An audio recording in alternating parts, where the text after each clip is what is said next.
एक कदम ईश्वर की ओर।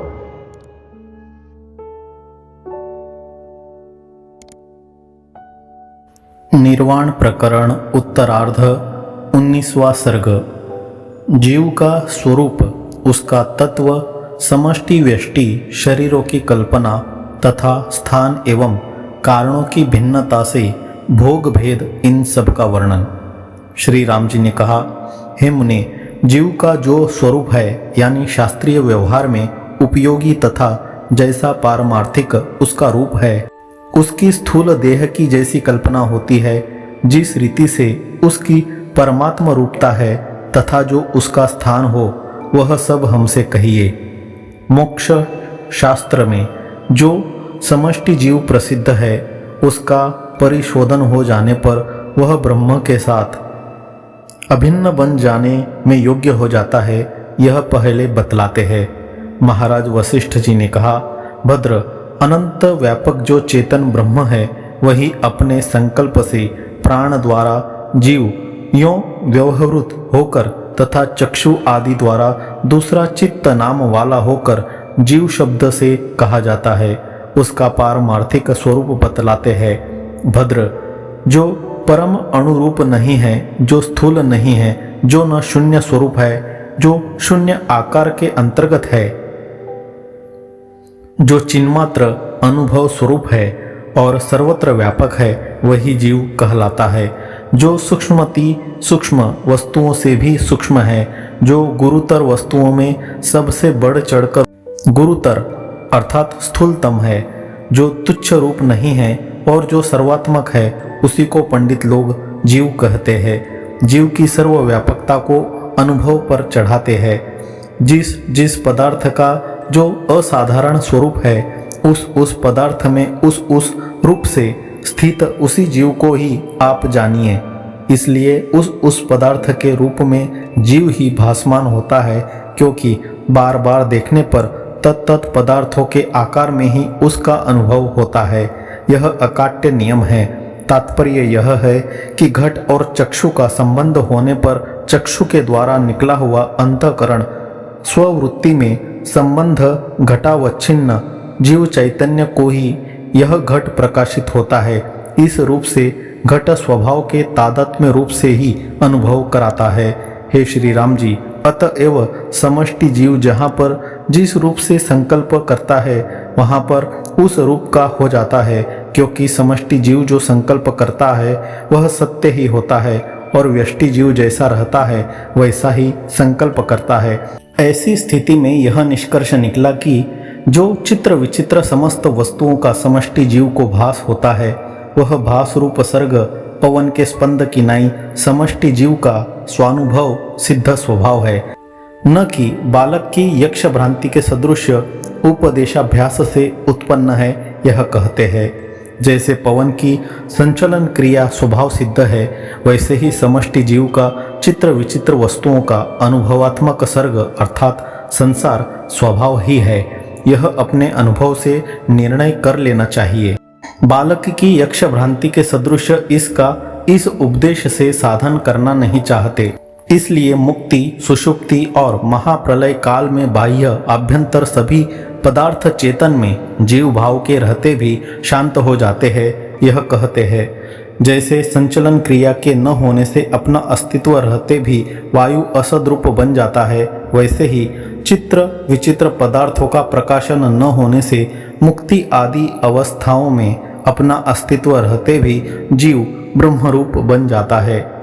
अब जीव किस किस तरह के आकारों को ग्रहण करता है, इसको बतलाने के लिए सबसे पहले अनेक प्रकार की शक्तियों से संपन्न होकर उत्पन्न हुए तथा समस्त कल्पनाओं के मूल स्तंभ स्वरूप समष्टि अहंकार के अध्यास का दिग्दर्शन कराते हैं। जो समष्टि जीव है, वह असल में चैतन्य घन का ही स्वरूपभूत है और अहम रूप से स्फुरित होता है। इसी से देश, काल, क्रिया और द्रव्य की असीम शक्ति का निर्माण अर्थात आविर्भाव कर वह अवस्थित रहता है। अब सूक्ष्म भूतों के संस्कारों की उत्पत्ति रूप समष्टि चित्त की कल्पना बतलाते हैं। अनंतर देश, काल, क्रिया और द्रव्य से युक्त अर्थात संस्कार रूप से थोड़ा सा आविर्भाव होने के कारण युक्त एवं उनसे अयुक्त अर्थात स्थूल रूप से भली भांति आविर्भाव न होने के कारण अयुक्त, स्वयं असत्य होती हुई भी सत्य वस्तु के सदृश स्फुरित हो रही केवल असत्य स्वरूप वाली समष्टि चित्त रूपता के कारण तथा सूक्ष्मतम जल का संबंध होने के कारण हिम परमाणु के सदृश असदाकार परमाणु रूपता का आत्मा में अवलोकन करता है, यानी आत्मा को परिच्छिन्न समझ बैठता है। अपनी आत्म रूपता के विषय में स्वप्न में अपने मरण के सदृश तथा स्वप्न में बाघ आदि रूपता के दर्शन से प्रतीयमान अपने हाथ पैर आदि अवयवों की अन्य रूपता के सदृश उसकी अर्थात समष्टि चित्त रूप विष्णु रूपता की भावना करता हुआ चेतन सत्ता को भूलकर उसी की कल्पना के पीछे पीछे दौड़ता रहता है। अनंतर इस तरह का जाना गया उक्त चेतन अपने स्वरूप में तत्काल स्थूल रूपता का अर्थात पंचीकरण से स्थूलता संपादन कर स्थूल समष्टि विराट रूप होकर स्थूल रूपता का अनुभव करता है और उसमें अपने सम्यष्ट्यात्मक द्रव स्वभाव मन को चंद्रबिंब के सदृश समझने लग जाता है। यही उसकी बुद्धि समष्टि रूप ब्रह्म रूपता है। विराट देह में उसके भोग की उपपत्ति के लिए समष्टि रूप मन से आदित्यादि रूप 5 इंद्रियों और उनके स्थल भेद की कल्पना को कहते हैं। अनंतर चंद्रबिंब स्वरूप अपने स्वरूप में काकतालीय न्याय के सदृश अकस्मात उत्पन्न हुई भिन्न भिन्न 5 इंद्रियों के रूप में यह स्वयं प्रकाशित होने लगता है। इसके बाद 5 इंद्रियों के अलग अलग 5 स्थानों के रूप में यह अपना अनुभव करता है और उनके स्थानभूत अलग अलग रूप आदि के उपभोग द्वारों का भी अनुभव करता है। पीछे आदित्य, दिशा, जल, वायु और पृथ्वी रूप 5 इंद्रिय स्थान रूप अवयवों से युक्त होकर रूप आदि 5 विषयों का उपभोग कर रहा विराट पुरुष बन जाता है। यह विराट पुरुष अनेक मानसिक विकल्पों के कारण अनंत आकार की कल्पनाओं द्वारा अनंत आकारों के विज्ञान से युक्त रहता है। इसका स्वरूप अव्यक्त है तथा समस्त विकारों से शून्य है।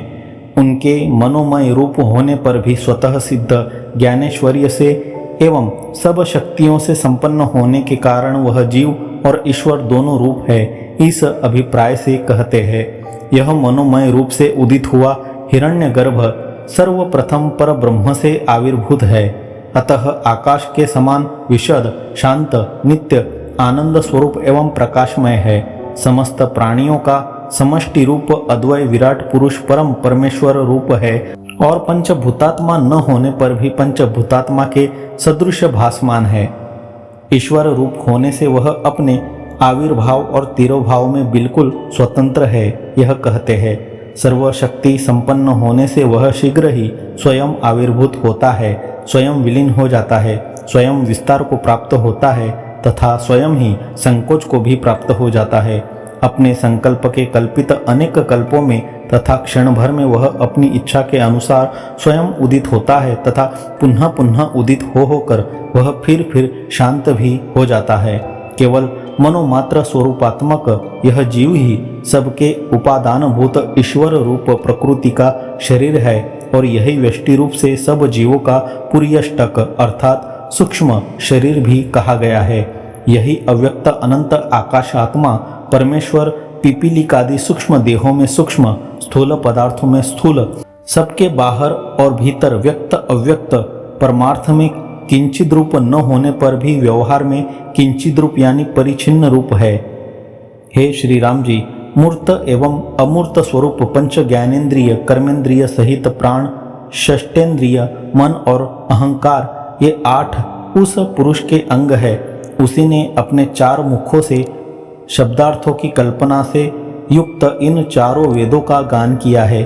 उसी ने शास्त्रीय सदाचार आदि की मर्यादा इस ढंग से स्थापित की है कि आज भी ज्यों की त्यों व्यवस्थित रूप से चली आ रही है। अनंत आकाश इस पुरुष का मस्तक है, पृथ्वी इसके पैर का तलवा है, मध्याकाश इसका उदर है तथा यह ब्रह्मांड इसका शरीर है। अनंत लोक इस विराट पुरुष के पार्श्व के अवयव है। जल रक्त है, समस्त पर्वत मांसपेशियां है और निरंतर बह रही ये नदियाँ इसकी नाड़ियाँ हैं। ये सब समुद्र रक्त संचय की पेशियां हैं। सभी द्वीप 6 कोशों के वेष्टन हैं। दिशाएं बाहु है और ये चमकते तारे रोम समूह है। आवह प्रवह आदि 49 पवन इसी प्राणवायु मार्तंड मंडल इसकी क्रूर आंखें और बड़वानल इसका चित्त है। चंद्रमंडल ही इस विराट पुरुष का जीव, श्लेष्मा, वीर्य, बल, चर्बी और संकल्पात्मक मन है तथा ब्रह्म ही सार रूप आत्मा है। बीजादि भाव भी मन का ही होता है, यह कहते हैं। चंद्र रूपी मन ही शरीर रूपी वृक्ष का मूल, कर्म रूपी वृक्ष का बीज तथा संपूर्ण भाव पदार्थों का उत्पादन करने एवं अन्नादि रूप से वर्धन करने से आनंद का कारण है। यही विराट शरीर में जीव है, क्योंकि अन्न रूप उसी से समष्टि प्राणों का धारण होता है। इस आशय से कहते हैं, जो यह चंद्रमंडल है वही सम्राट जीव कहलाता है। अन्नमय व्यष्टि शरीरों का वह बीज है, प्राण हेतु का संपूर्ण कर्मों का मूल है और व्यष्टि मन का वही कारण है। उसी को फिर स्पष्ट रूप से कहते हैं। इस चंद्र रूपी विराट जीव से इन तीनों लोकों में सब जीव कर्म, मन, विषय भोग तथा मोक्ष प्रवृत्त होते हैं। इस चंद्र रूपी विराट जीव के संकल्प स्वरूप ही ये ब्रह्मा, विष्णु और भगवान शंकर आदि देवता है तथा उसी के चित्त के चमत्कार रूप ये सुर, असुर और पक्षी आदि नाना प्रकार के जीव समुदाय है। चित्त उपहित चित्ती के विवर्त रूप से चित्त की चमत्कारता को प्रकट करते हैं।